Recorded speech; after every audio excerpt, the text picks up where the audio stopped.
Well, hey church, I just wanted to make this video as an extra point to the Honduras presentation this morning. One of the scriptures that Tyler read, or part of one of the scriptures that Tyler read this morning that I really appreciated, was from 1 John chapter 3. So I'm going to read to you 1 John chapter 3, verses 16 through 18.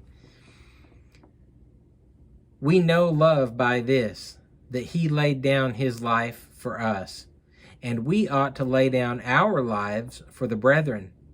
But whoever has the world's goods and sees his brother in need and closes his heart against him, how does the love of God abide in him?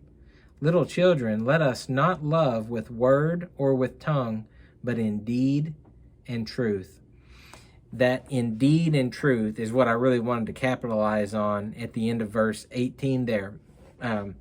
Now, there have been people that have done missions in the past where the chief part of their mission is that they do something to physically help the people, which is always a good thing, to help people that are in need. As you know, just as the verse says in 17, whoever has the world's goods sees his brother in need and closes his heart against him, how does the love of God abide in him? I mean, with the answer being an obvious answer, the love of God cannot abide in you if you see your brother in need and you close your heart against him. So helping with the physical, that is part of what we do. But listen to what verse 16 said right before that. Because there are others that when they do missions, they don't do anything to physically help people. They think it should all be spiritual. Well, I'm going to go and I'm going to share the gospel, but I'm not going to give anyone anything. Somehow they've worked it out in their mind that the giving of physical things shouldn't be a part of a mission trip. Verse 16, like I said, says, we know love by this, that he laid down his life for us. So John is doing two things here. He's combining the gospel, the teaching of the gospel, with also the providing of physical needs, helping a person with their physical needs. He's taking the spiritual and the physical and combining them as a mission part of life. Not just a part of a mission trip, but a philosophy of the way that we live our Christian lives in general. That's what the concluding statement there in verse 18, little children, let us not love with word or tongue, but in deed and truth. So we have the deeds and we have the truth. We have those combined. What I love about our Honduras mission trip is it's multifaceted. For one, we go down there and we love in truth. We teach at the local church. Sometimes we have more opportunities than others to teach in the local villages, but on some level, we always teach at a minimum the children of the local village. We teach them about Jesus and spread the gospel that way. We strengthen the brethren that currently exist in the church and also preach to those who have not heard the word before, have not heard the gospel before in the local congregation. We also provide a physical need. This year, the physical need we provided for was the building of a schoolhouse in a village that schoolhouse was washed away. So we built a firm foundation schoolhouse in a better location on top of a hill that couldn't be washed away with better construction materials.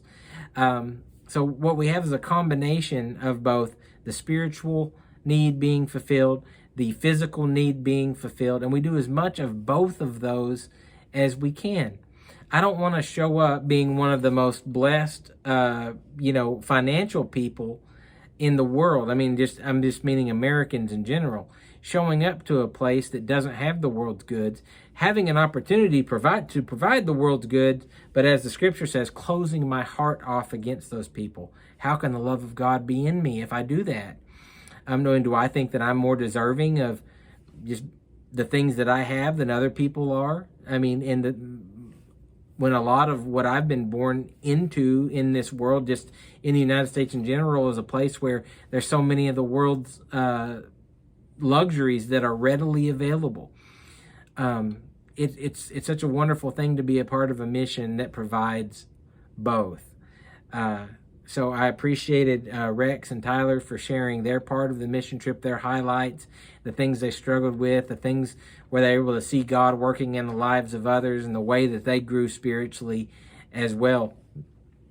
As we continue to do this, Lord, as we continue to do, and I say this, I mean, I'm just meaning following Jesus in general. As we continue to follow him in this life, let us remember the words of John from 1 John, and not love in truth only, not love in deed only, but be combiners of loving people in deeds and in truth, expressing our love to God by loving our neighbor as ourself. I love how the first and second and greatest commands work together like that. The first being love God with all of your heart, soul, mind, and strength. The second being to love your neighbor as yourself. And the greatest way that we demonstrate that we love God with our heart, soul, mind, and strength is to love our neighbor as ourself. So let's do that more and more as the day of the Lord approaches. Let us honor him with our lives, by the words that we say, and by the things that we do. Praise be to God. Until next time, church, love God and love others. I'm Wes LaFleur, signing off.